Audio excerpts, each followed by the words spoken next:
Hi everyone, hope you guys are doing very well. So hopefully आप लोगों ने सारे कंसेप्ट्स वगैरह कर लिए होंगे, दोनों पार्ट्स आप लोगों ने देख लिए होंगे और कोई भी डाउट्स आप लोगों को नहीं होगा। तो आज हम करने वाले हैं इस पूरे एंटायर चैप्टर की क्वेश्चन प्रैक्टिस। स्टार्ट करेंगे थोड़े इजी क्वेश्चन से, इजी कंसेप्ट से, देन चलेंगे हम हाई लेवल क्वेश्चंस के ऊपर। ओके, चलिए सबसे पहले स्टार्ट करते हैं क्वेश्चन नंबर 4 से। अगर आपको कोई भी मींस दैट पीडीएफ चाहिए क्वेश्चन प्रैक्टिस की, तो मैं टेलीग्राम का लिंक आपको दे दूंगा, आपको ग्रुप पे ये पीडीएफ आपको मिल जाएगी, सो दैट आप उसका प्रिंट आउट निकलवा के अपने घर पे क्वेश्चन प्रैक्टिस कर सकते हो। सो मिस्टर अभी is a chartered accountant and MBA by profession and has been appointed as an executive director of the board of the XYZ Limited. His job profile include advising the BOD of the company on the various compliances matter, strategies, business plans, and risk matter relating to the company. Keeping in view the above provision, whether Abhi can be classified as promoter of XYZ or not. अभी क्या था यहाँ पे, अभी एक CA है जो company को कंप्लायंसेस मैटर के बारे में डील करता है, तो हम बता रहे हैं कि जो अभी है वो प्रमोटर है या नहीं है। तो एक बात बताओ, प्रमोटर की डेफिनेशन मैंने आपको पार्ट 1 में जो बताई थी उसमें क्या था, उसमें ये तो प्रमोटर कौन पर्सन जिसका नाम एआर में हो, एनुअल लेटर में हो, प्रोस्पेक्टस में हो, या फिर डायरेक्टर अकस्टम टू एक्ट हो, बट जो प्रोफेशनल कैपेसिटी पे अपॉइंट हुआ है वो कभी भी प्रमोटर नहीं होता। अब यहाँ पे अभी के कहने से बीओडी अकस्टम टू एक्ट तो है, काम तो कर रहा है, बट वो एज ए प्रोफेशनल कैपेसिटी पे अपॉइंट हुआ है, सो दैट वो प्रमोटर नहीं माना जाएगा। सो मतलब लिखवाने वाला क्वेश्चन नहीं है, सिर्फ बताऊंगा मैं आपको, जो लिखवाने वाला होगा वो खुद ही बता दूंगा आपको। यहाँ पर 269 की आप रेफरेंस डालोगे, प्रमोटर की आप डेफिनेशन डालोगे पूरी, और एक प्रोवाइडेड दैट वाली लाइन डालोगे आप इसमें, हाउएवर वाली लाइन, क्योंकि पर्सन मेरी प्रोफेशनल कैपेसिटी पे पॉइंट हुआ है तो वो प्रमोटर नहीं माना जाएगा, इसलिए अभी भी प्रोफेशनल कैपेसिटी पे पॉइंट हुआ था तो प्रमोटर वो भी नहीं माना जाएगा। ओके, तो उसके बाद हम चलते हैं अगले क्वेश्चन की ओर, जो कि हमारे सेक्शन 3A। अगर आपको याद हो सेक्शन 3A क्या था, शायद आपको ध्यान हो कि मेंबर्स हमारे कम हो जाएं तो क्या होगा, ऐसा कुछ था, देखते हैं। Red Limited was incorporated on 1 April 2014। Red Limited एक कंपनी है जो 1/4/2014 को इनकॉर्पोरेट हुई है and facing a severe effect of depression of the economy. Owing to the bad financial status, most of the members have started withdrawing their holding.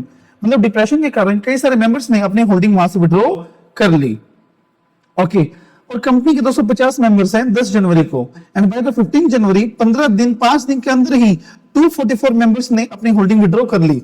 सुनिएगा एक बार ध्यान से, 250 मेंबर्स थे, उनमें से 244 ने अपनी विड्रॉ कर लिया, और कितने मेंबर्स बच गए यहाँ पे, सिर्फ और सिर्फ बचे 6 मेंबर्स। और लिमिटेड कंपनी है, मिनिमम कितने होने चाहिए, 7 मेंबर होने चाहिए। तो आगे देखते हैं क्या होगा। नया मेंबर कोई भी ऐड नहीं हुआ और 1 महीना बीत गया, तो mister A existing member is approach you to advice in regarding the liability in such a situation. अब हमें पॉइंट किया गया है, मतलब मिस्टर ए जो एग्जिस्टिंग मेंबर की लायबिलिटी हमें बतानी है, मतलब क्या रहेगी। उसमें यह था कि अगर कोई भी पर्सन अवेयर है इस बात को लेके कि मिनिमम नंबर से हम कंपनी नहीं चला सकते और वो चलाता है 6 महीने के बावजूद भी, तो 6 महीने के बाद वाली लायबिलिटी के लिए उसकी लायबिलिटी अनलिमिटेड हो जाती है। सो अटेम्प्ट कैसे करेंगे इस क्वेश्चन को, देखिएगा, साथ साथ में करते जाना ताकि आप लोगों की रिटन प्रैक्टिस भी होती रहे। स्टार्ट हम करेंगे, देखो इसमें ना बच्चों को 2 कंफ्यूजन रहती है कि सर अगर सेक्शन ना आता हो तो क्या लिखे, सेक्शन आता हो तो क्या लिखे। तो सेक्शन आता हो तो उससे अच्छी कोई बात ही नहीं है, बट सेक्शन अगर आपको नहीं पता हो तो गलत लिखने से अच्छा आप लिखो मत, वहां पे रेलेवेंट सेक्शन डाल दो। ओके, मुझे सेक्शन याद है तो मैं इसलिए कोट करूंगा यहाँ पे। As per the question number कौन सा अपना ये 8, question number 8, as per the section 3A of companies act 2013। Okay, यहां तक हम लिखेंगे। अगर आपको सेक्शन नहीं पता तो इसकी जगह आप लिख दोगे as per the relevant section. Okay, where the minimum number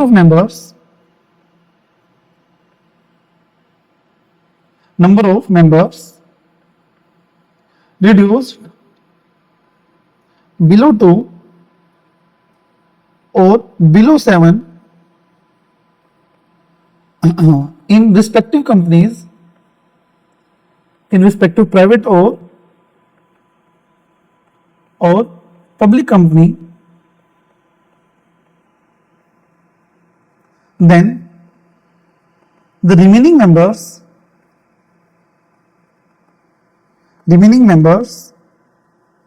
have to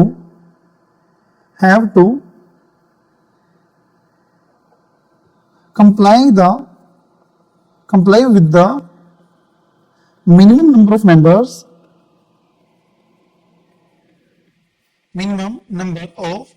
members, within 6 months of happening of that event। मतलब जो वो इवेंट हो उसके 6 महीने के अंदर अंदर हमें वो मिनिमम लेवल सेट करना पड़ेगा जो रिमेनिंग मेंबर है। अब आगे देखो, if the members fails to comply with the provision and run the business after those 6 months, then each of member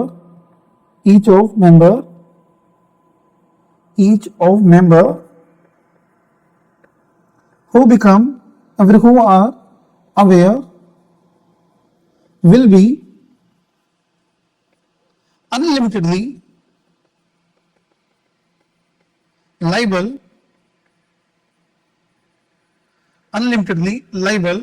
for the liabilities incurred after those 6 months। इस चीज का आप लोग ध्यान रखना, जो 6 महीने तक की लाइबिलिटीज हैं उसके लिए लाइबल नहीं होंगे, 6 महीने के बाद के लिए ही वो अनलिमिटेडली लाइबल होंगे। देन फैक्ट में क्या था, समरी आपको लिखनी होती है सिर्फ क्वेश्चन की, इसमें कोई प्रोविजन नहीं आता, कोई कंक्लूजन नहीं आता। Due to the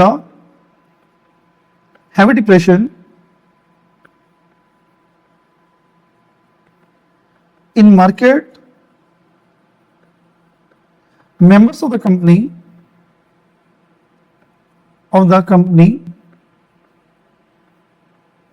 reduced to 6 from 250 कि 250 से लेकर कितने रह गए, सिर्फ 6 रह गए। ओके, अब हमें आ रही है एडवाइस चाहिए तो मैं कंक्लूजन बताऊंगा। कंक्लूजन में क्या, बेस्ड ऑन द, ऐसे शुरू करोगे प्रोविजन, ये कंक्लूजन अपना, based on the provision discuss above such minimum number have to be complied within 6 months, otherwise all the members who are aware of the circumstances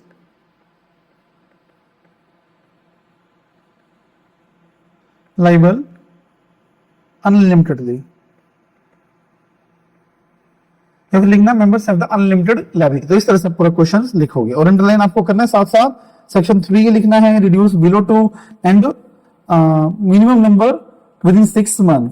okay, fails हो गए इसको underline करना आप, then unlimited liable for the liabilities after 6 month. इस तरह से आप पूरा लिखोगे।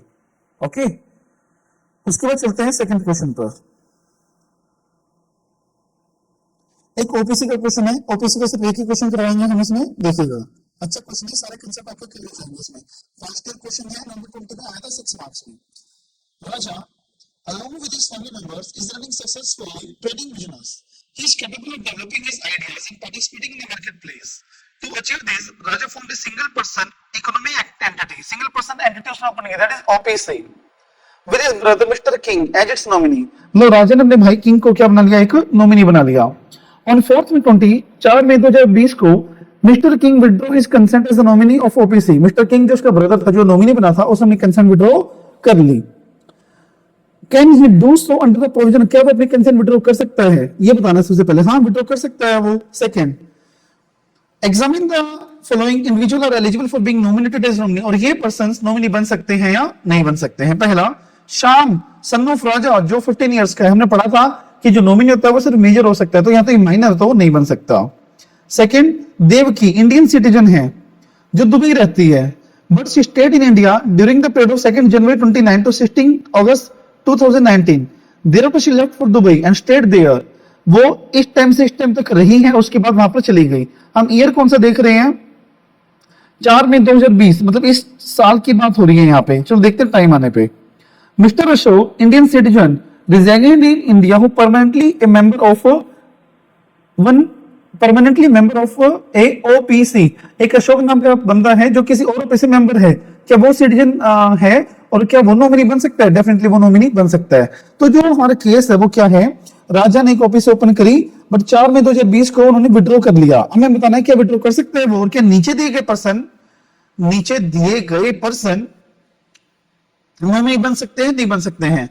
दिक्कत आपको सिर्फ देवकी वाले में आ रही होगी। देवकी वाले में बताता हूं आपको। यहां पर जो ईयर है वो 2020 और 21 का हो रहा है। अब 2020-21 में एक बनने के लिए पिछले साल 120 दिन स्टे होना चाहिए। अब देवकी का स्टे देखो कितना है यहाँ पे, 16 अगस्त 2019 तक हो रही है। अब हमें देखना है कि 1/4/19 से लेके 16/8/19 तक 120 दिन बनते हैं या नहीं बनते हैं। अप्रोक्सीमेटली बन जाते हैं तो हाँ वो रह सकते, नहीं बनते हैं तो नहीं रह सकते। ओके, तो इसका जवाब हमें पूरा देना है। Got it? चलिए चलते हैं अब।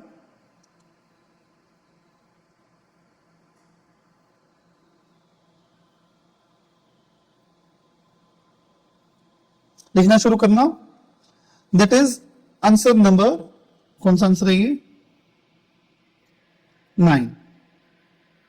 Answer number 9। Okay, as per Section 3 of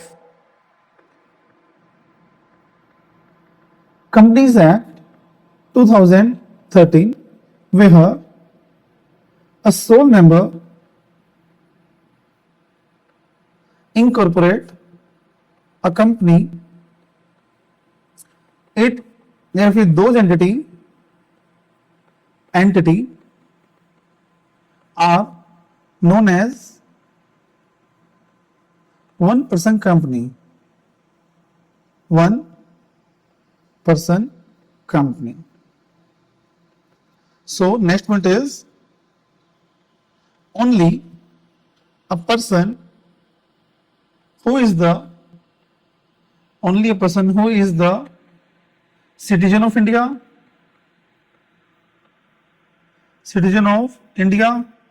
major whether RI मतलब resident of India or NRI can incorporate a OPC or become a member of OPC। Okay, then एक पॉइंट में लिखने वाला हूं कि 120 दिन वो रहना चाहिए, but RESIDENT resident is not required।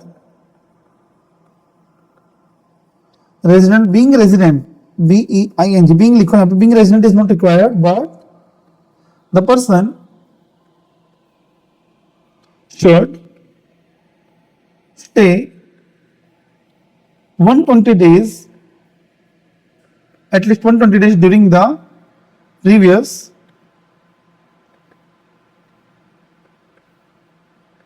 Financial year. Okay, और एक बात और मुझे बतानी पड़ेगी यहाँ पर कि एक पर्सन अगर दूसरे ओपीसी मेंबर है तो वो पहले वाली में नॉमिनी बन सकता है। ये टिप मैं बताना चाहूंगा कि एक पर्सन सिर्फ एक बार नॉमिनी बन सकता है और एक बार वो मेंबर बन सकता है। Further, a person can hold only 2 positions at a time। one of them is member and second is nominee। बस ओके जी। फिर आगे अपना फैक्ट आप लोग अपने आप से लिखना, जो भी क्वेश्चन उसके समरी सिर्फ लिखनी होती है आपको। अब कंक्लूजन में पहले पूछा हुआ है क्या नॉमिनी विड्रॉ कर सकता है, नहीं कर सकता, तो मैं कैसे लिखूंगा? Based on provision discuss above the nominee can any time by giving the notice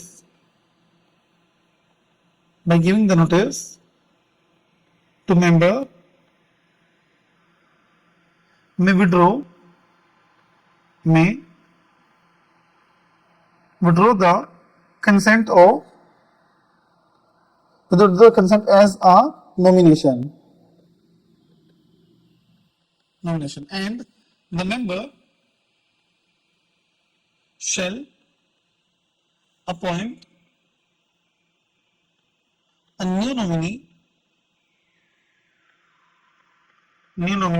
within 15 days of happening of such event.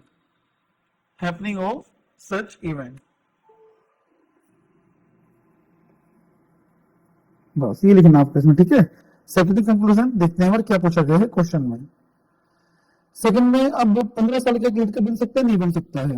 फिर देव की जो 16 अगस्त तक रही है वो बन सकते नहीं बन सकते हैं। और जो अशोक किसी और कंपनी में मेंबर है, क्या वो मेरी कंपनी की नॉमिनी बन सकता है नहीं बन सकता है? देखो शाम एक महीने लोगों तो नहीं बन सकता, तो लिखेंगे इसमें। इसी वजह से अगर आप फर्स्ट सेकंड थर्ड आ गए हो तो जो फर्स्ट पार्ट था ना उसका भी नंबरिंग नहीं था, वो सब डॉट में लिखोगे आप लोग, क्योंकि क्वेश्चन में ऐसा भी नंबर दिया नहीं हुआ है। और यहाँ से शुरू करोगे फर्स्ट पार्ट अपना, ठीक है। Based on provision discuss above as Shyam is a minor and hence cannot become a nominee. Second था अनीता वाला, वो मतलब 16 अगस्त तक रही थी वहां पर, तो वो बन सकते हैं नहीं बन सकती है। एज अनीता, नाम देख लेना जो भी हो, as Anita resides 120 days in India, hence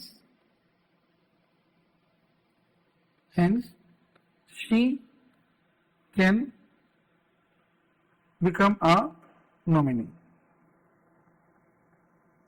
फिर थर्ड क्या था, अशोक जो किसी और ओपीसी मेंबर था तो वो हमारी कंपनी में नॉमिनी बन सकता नहीं बन सकता? बिल्कुल बन सकता, क्योंकि नॉमिनेशन की पोस्ट उसकी खाली है। Ashok holds a position as a member in another OPC, so he can he can be appointed as a nominee in कौन से ओपीसी है वो पर देख लें, इन मिस्टर राजाज ओपीसी लिख सकते हो आप। Can hold the position as a nominee, इसमें फिर ऐसे लिखो आप, he can be appointed as a nominee, so he can eligible to fill the position as a nominee। ठीक है, इस तरह से आप कंप्लीट क्वेश्चंस लिखोगे अपना। तो क्या लिखा हमने, देखो पहले पूरा फैक्ट लिखा, मतलब जो ओपीसी के बारे में मेरे को याद था उस टाइम पे वो सारा मैंने लिखा। फैक्ट अब अपने तरफ से लिखोगे, मैं समरी की एक ओपीसी थी, फिर वो उसने कब तक ओपीसी चलाई, फिर नॉमिनेशन ने कब विड्रॉ किया, वो सब आप लिखोगे इसमें। फिर विड्रॉ कर सकता है क्या, पहला कंक्लूजन हुआ। फिर कौन पर्सन क्या माइनर बन सकता है, नहीं बन सकता। अनीता रिजाइड हो रखे तो वो बन सकती है, हाँ हो सकती है। अगर 120 दिन तक रही हो तो कर सकते, नहीं हुई है तो नहीं कर सकती है। और अशोक ने किसी और पोजीशन होल्ड करके तो क्या हमारे में वो नॉमिनी बन सकता है? यस बन सकता है। तो ये हमारा एक और क्वेश्चन, दैट इज ओपीसी का। चलिए एक दो क्वेश्चन सोल्व करते हैं। और मुझे आपको एक क्वेश्चन वो करवाना है जो आपका था सेक्शन नंबर 19 का, जो कि इस चैप्टर में सबसे ज्यादा इंपॉर्टेंट है। Open section number 19, that is subsidiary not to hold shares in an subsidiary holding company. Okay, ये जो क्वेश्चन बैंक है काफी सॉर्टेड किया हुआ है, मतलब हर एक सेक्शन के अलग क्वेश्चंस दिए गए हैं इसमें, तो आप इसको टेलीग्राम से डाउनलोड कर सकते हो। सेक्शन 19 पर ये एक बार। ओके, सेक्शन 19 क्या था, एक बार आपको मैं ब्रीफ करता हूं। सेक्शन 19 अपना था, अगर एक बार होल्डिंग और सब्सिडरी रिलेशनशिप एस्टेब्लिश हो गया तो उसके बाद सब्सिडरी कंपनी होल्डिंग कंपनी में कोई भी होल्ड नहीं कर सकती, बट उसके कुछ एक्सेप्शंस थे जहां पर वो होल्ड कर सकती है, उसकी बात करेंगे हम इस क्वेश्चन में। Octagon Limited is holding 58% of Pentagon Limited। Octagon ने पेंटागन के 58% होल्ड करके मींस 58%। तो Octagon क्या हुई हमारी होल्डिंग कंपनी और पेंटागन क्या हुई हमारी subsidiary company. Okay, Vijay one of the share holder of Octagon Limited holding 10% shares of the company.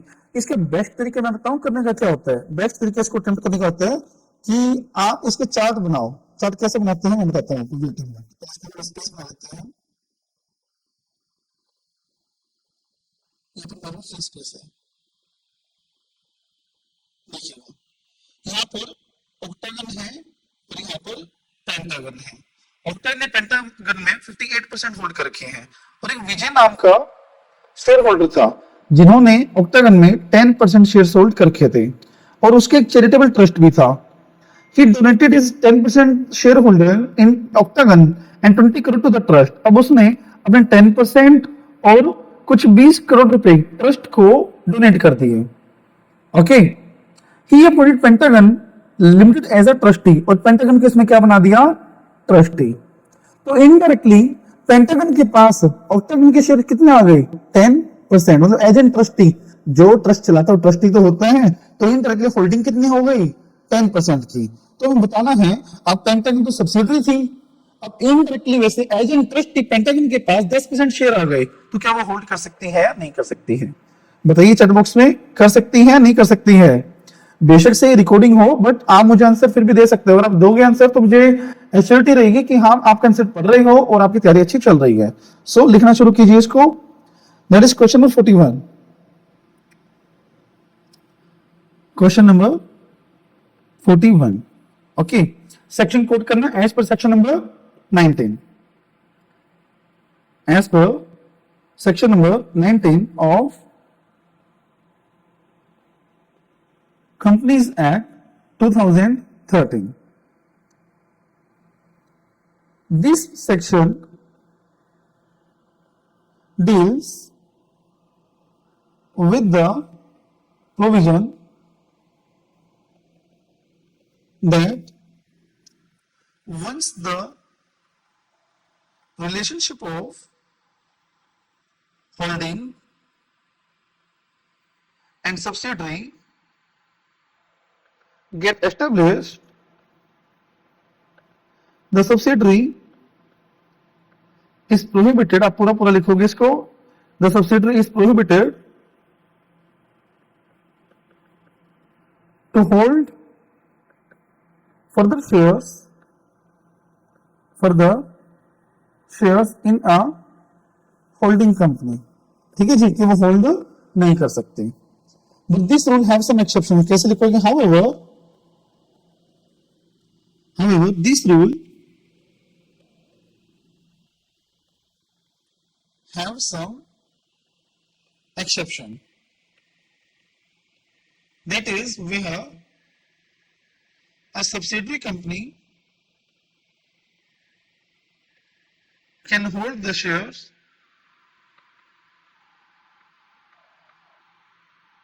in a holding company। One is when hold the share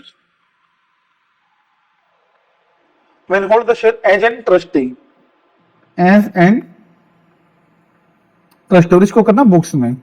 second, मैं brackets लगा रहा हूं क्योंकि थोड़ा जल्दी करनी है। That is when hold the shares as an legal representative. आप पूरा पूरा लिखोगे इसको। Third, when make the investment before establishing the relationship of holding and subsidiary. Okay, further लिखना है इसमें, सिर्फ वोटिंग राइट किसमें मिलता है बताइए? वोटिंग राइट कब कब अवेलेबल होता है? Voting right shall be available only the case when hold the shares by way of trustee and LR। बस ये चीज लिखनी है आपको। ओके, देन अवर फैक्ट में हमारा क्या था, ऑक्टागन ने पेंटागन के 58% होल्ड कर रखे थे। ऑक्टागन का एक वो था शेयर होल्डर, उसने शेयर डोनेट कर दिए थे अपने चैरिटेबल ट्रस्ट को। कैसे लिखोगे? एक दो लाइन मैं लिख रहा हूं, बाकी आप लोग लिखना सारा। Octagon hold 58% in pentagon limited and one more shareholder of Octagon who hold 10% share in that company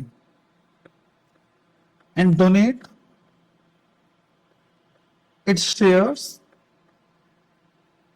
to his charitable trust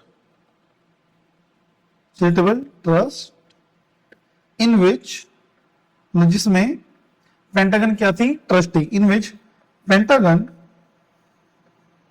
limited is a trustee. अब हमें बताना है कि वो होल्ड कर सकती है या नहीं कर सकती है, तो कैसे लिखोगे? Conclusion. So based on the provision discuss above as Pentagon Limited hold the shares by way of trustee, hence it can continue its shareholding। बस ये हमारा पूरा क्वेश्चन आंसर। ओके, होपफुली आपको समझ में आ गया होगा। फिर भी अगर कोई डाउट है तो आप मुझे पर्सनली पूछ सकते हो। ओके, चलिए एक दो क्वेश्चन और करते हैं। सारे सेक्शन 19 के क्वेश्चन है, एक मैंने आपको करके दिखा दिया है। और कोई क्वेश्चन हमारा एलआर का बनेगा अभी, कोई क्वेश्चन हमारा अमेलगमेशन का बनेगा, कोई क्वेश्चन हमारा before the commencement of this act बनेगा या बिफोर कमेंसमेंट ऑफ रिलेशनशिप बनेगा, कोई क्वेश्चन वोटिंग राइट का बनेगा। तो आपको कंफ्यूज नहीं होना है, कंसेप्ट ये रखना है, बेस सिर्फ ये रखना है, ठीक है? और आपको बस उल्टर करते जाना उस चीज को। एक और क्वेश्चन करते हैं।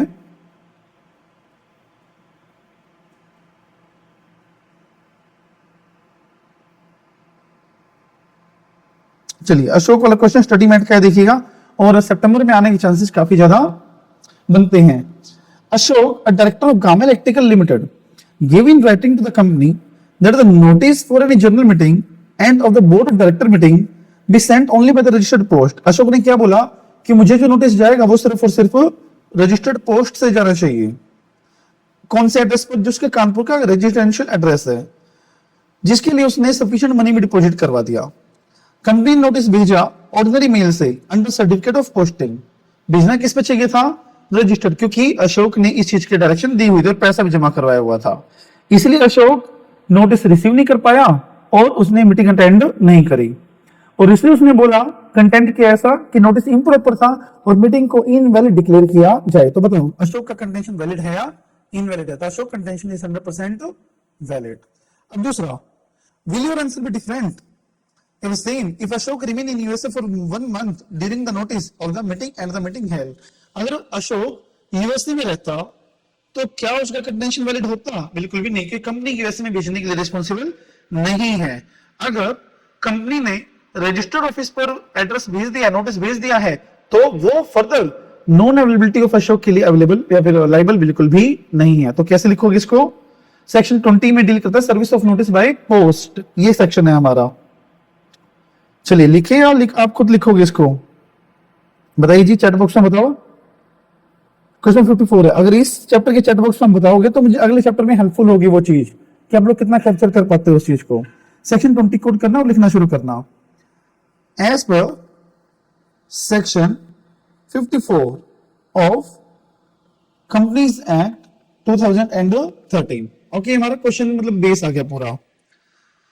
The company is required to serve the notice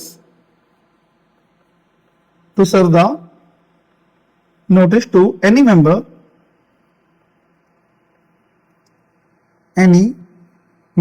either by registered post, speed post, courier or living at its office and electronically। ठीक है, फर्दर अब मुझे क्या बात लिखनी है कि मेंबर ने स्पेसिफिक डायरेक्शन दी हो तो क्या होगा। वह a member have given a specific direction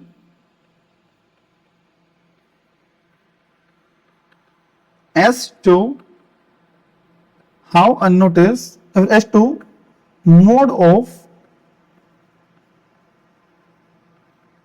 sending the notice, and deposited the sufficient amount of money,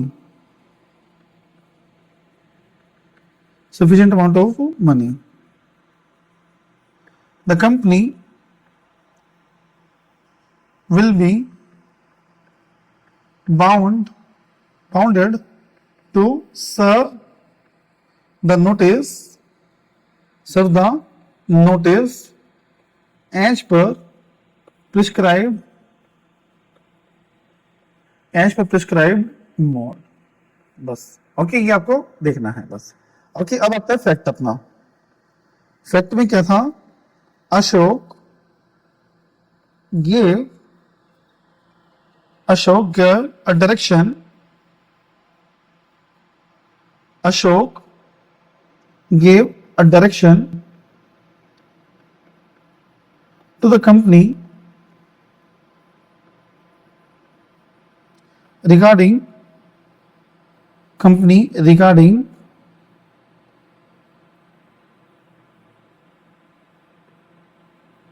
mode of sending the notice and also deposit the money। Okay, afterward the company served the notice by particular mode, by speed post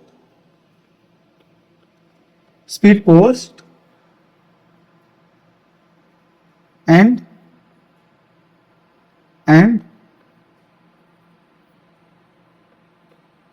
due to this the notice was not delivered to mister Ashok. बस इतना लिखना है मुझे। Fact conclusion में दो बात पूछी गई है। अशोक ने वो मीटिंग को इनवैलिड बोला था कि नोटिस इम्प्रोपर है, मीटिंग इनवैलिड है, तो वो सही है गलत है। तो कंक्लूजन बेस लिखना, based on provision discussed above. Okay, first देखना क्या है इसमें। सो as the company fails to deliver the notice as per particular mode, or as per the prescribed mode लिखो, not particular, as per the prescribed mode।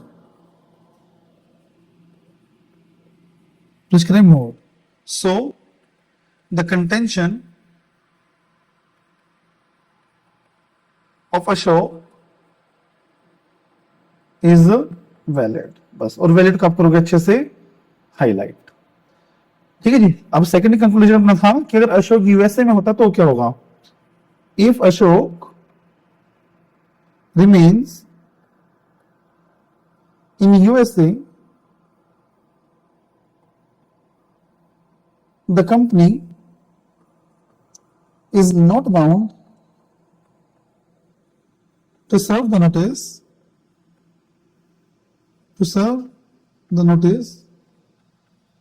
only at a registered office, registered residential address, जो भी residential है वो उस पे देगी, जो उसने बताया हुआ था। ओके,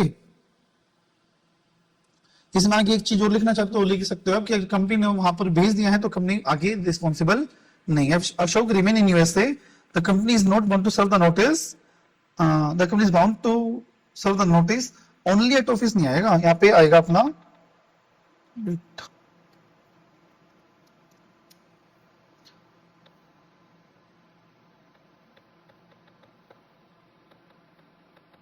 just a second,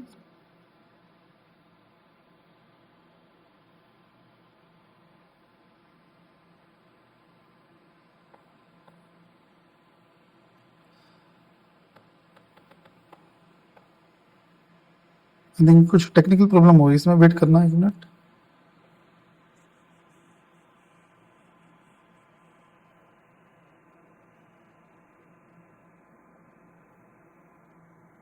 चलिए कोई बात नहीं, होपफुली आपने नोट डाउन कर लिया होगा, नहीं किया हो तो रिवर्स जाकर उसमें कर नोट डाउन। कुछ टेक्निकल प्रॉब्लम की वजह से जो मैंने लिखा था वो सारा रिमूव हो गया है इसमें। सो हम कंक्लूजन पे थे, बेसिकली जो सेकंड कंक्लूजन अपना उससे कंटिन्यू करते हैं हम। Okay, the company is not bound to serve the notice at the USA. Okay, बस इस तरह से आपको ये कंक्लूजन बनाना है। ठीक है जी, ये था हमारा क्वेश्चन नंबर 54। देखिए इसमें ये लिखा हुआ है, in the given circumstances the company is bound to serve the valid notice to Ashok registered post at his office at Kanpur, not outside India. की जो कंपनी है वो सिर्फ इंडिया में भेजने के लिए रिस्पॉन्सिबल है, बाहर भेजने के लिए रिस्पॉन्सिबल नहीं है। ओके जी, एक क्वेश्चन और कर लेते हैं, दो क्वेश्चन और करेंगे हम, एक लिख के और एक मैं आपको समझा दूंगा वैसे ही।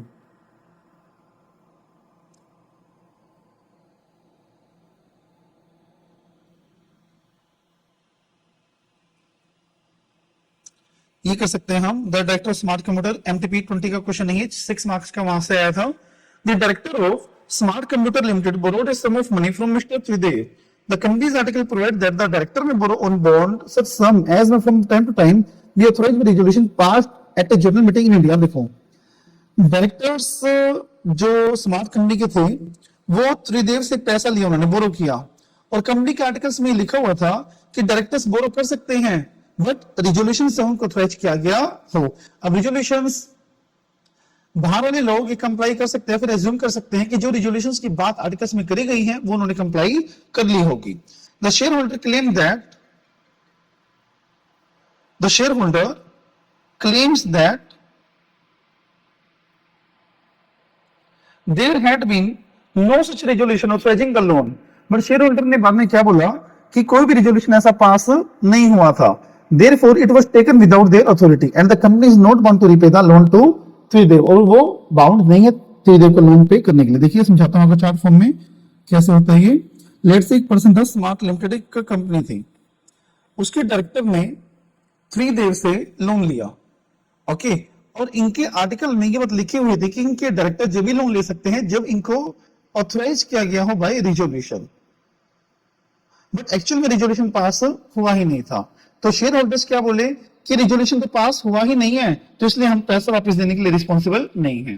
तो हम बताना है कि त्रिदेव पैसा क्लेम कर सकता है या नहीं कर सकता है। आप देखिए जो आर्टिकल्स होते हैं और मेमोरेंडम होते हैं उनको जो उनकी नॉलेज होती है वो प्रिज्यूम की जाती है कि बाहर वालों को है, बट बाहर वाले प्रिज्यूम कर सकता है कि जो कंटेंट उनके अंदर डाला गया है, जो रिक्वायरमेंट उनके अंदर डाली गई, जो कंप्लायंसेस उनके अंदर डाली गई है, वो सारी की सारी कंप्लाई हो गई है। अगर कोई नॉन कंप्लायंस हुआ तो उसके लिए बाहर वाले जिम्मेदार कभी भी नहीं होते, क्योंकि वो प्रिज्यूम कर सकते हैं that internal affairs are conducted authentically, ethically. Okay, so indoor management यहाँ पे अप्लाई होगा। पहले बार आंसर रीड कर लेते हैं इसका। डॉक्टर ऑफ इंडोर में लगाना है। इंक्वायरी करने की जिम्मेदारी उनकी नहीं होती, वो एज्यूम कर सकते हैं कि इंटरनल अफेयर्स सही से चल रहे होंगे, बट कुछ एक्सेप्शंस है वो बता देना आप लोग यहाँ पे, ठीक है। अब क्वेश्चन में जो दिया गया इसमें क्या बोलोगे, त्रिदेव को इंक्वायरी करने की नीड नहीं थी क्योंकि वह एज्यूम कर सकता है कि प्रॉपर रेजोल्यूशन पास हो गया होगा और कंपनी पैसा पे करने के लिए रिस्पॉन्सिबल है। ओके, सो कैसे लिखोगे इसको देखते हैं।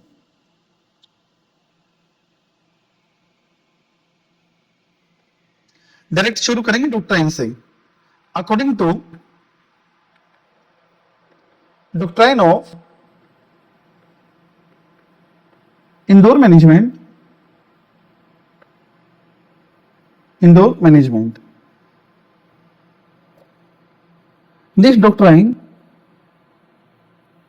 says that every person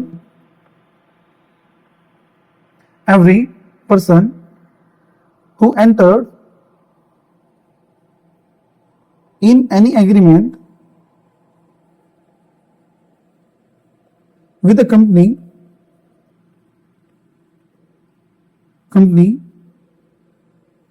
shall presume that the internal affairs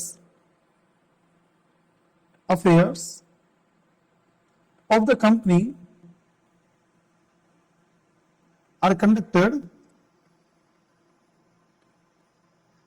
as per the regulations and conditions mentioned under MOA and AOA। Okay जी, कि वो मान सकते कि एमओए में या एओए में जो भी कंडीशन दी गई थी वो सब उन्होंने फॉलो कर ली है। अब फैक्ट लिखोगे यहाँ पर सीधा आप, क्योंकि और कुछ इससे पूछा ही नहीं हुआ। आप अगर एक्सेप्शन लिखना चाह रहे हो तो दो एक्सेप्शन लिख सकते हैं यहाँ पे कि कब बाहर वाले ही रिस्पॉन्सिबल होगी, knowledge of irregularity and negligence, ये दो तीन लिख देना आप। फैक्ट में क्या था, हियर स्मार्ट कंपनी और director of smart company, director of Smart Limited obtained the loan from Mr. Tridev and shareholder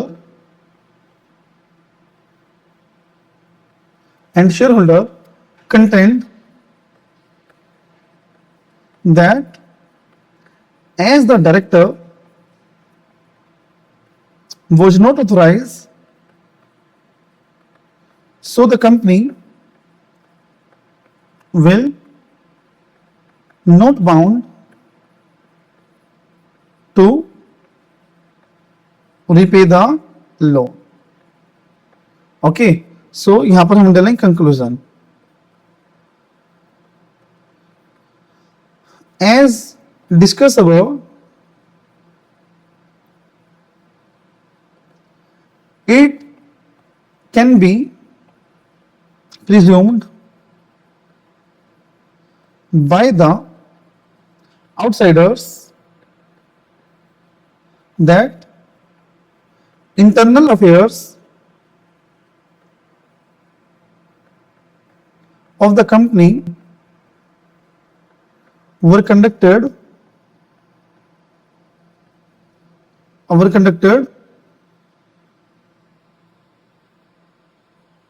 as per the MOA and AOA and required resolutions have been passed। So the contention of shareholder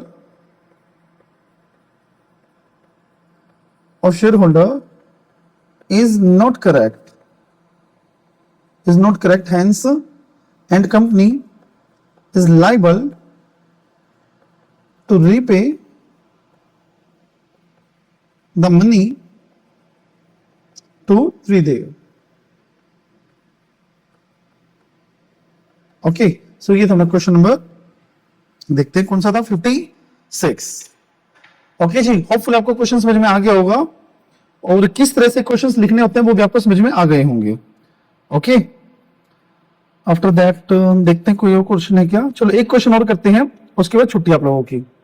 Prague construction limited is leading infrastructure company. One of the director of the company mister Prag have been signing all the construction contract for many years. Prag एक person है और प्राग पिछले कई सालों से construction contract sign करता आ रहा है। ओके, कंपनी को एक बहुत ही बड़ा कॉन्ट्रैक्ट मिला एरिनो सॉफ्टवेयर कंपनी का।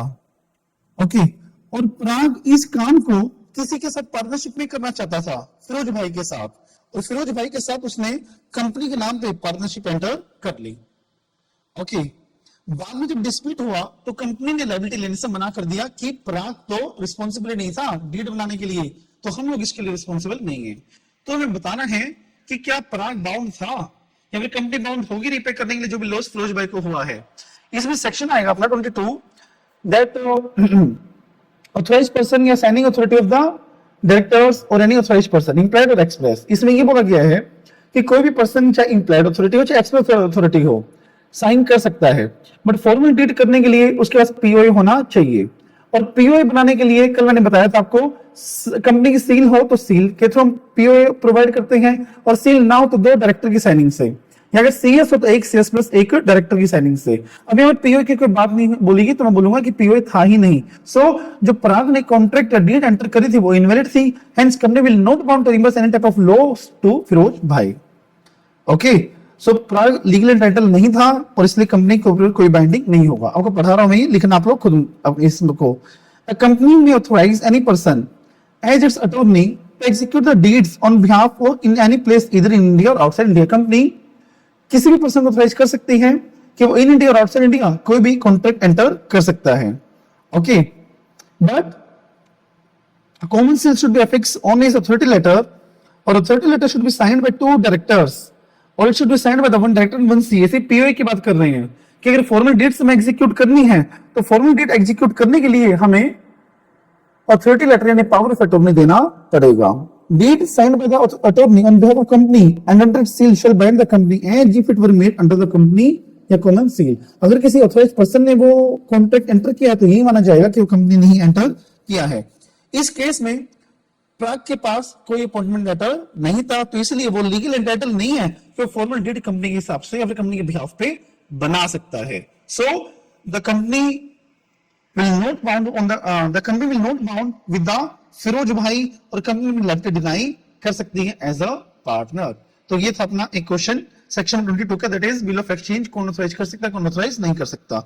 सो मेरे अकॉर्डिंग इस चैप्टर में जो इंपॉर्टेंट क्वेश्चंस थे वो मैंने करवा दिए हैं आपको, बट फिर भी आपको अगर कोई स्पेसिफिक क्वेश्चन लगता है कि ये होना चाहिए तो आप मुझसे टेलीग्राम पर डिस्कस कर सकते हो, उसके स्पेसिफिक वीडियो मैं अपलोड कर दूंगा आप लोगों के साथ। Okay, so question bank again repeat कर रहा हूं, आपको टेलीग्राम चैनल पे मिल जाएगा, टेलीग्राम चैनल का लिंक डिस्क्रिप्शन बॉक्स में मैं प्रोवाइड कर दूंगा। सो आज के लिए इतना ही करेंगे, bye bye, see you soon, have a nice day. मिलते हैं कल एक नई चैप्टर के साथ, that is prospectus and allotment of securities, chapter number 3। Bye bye.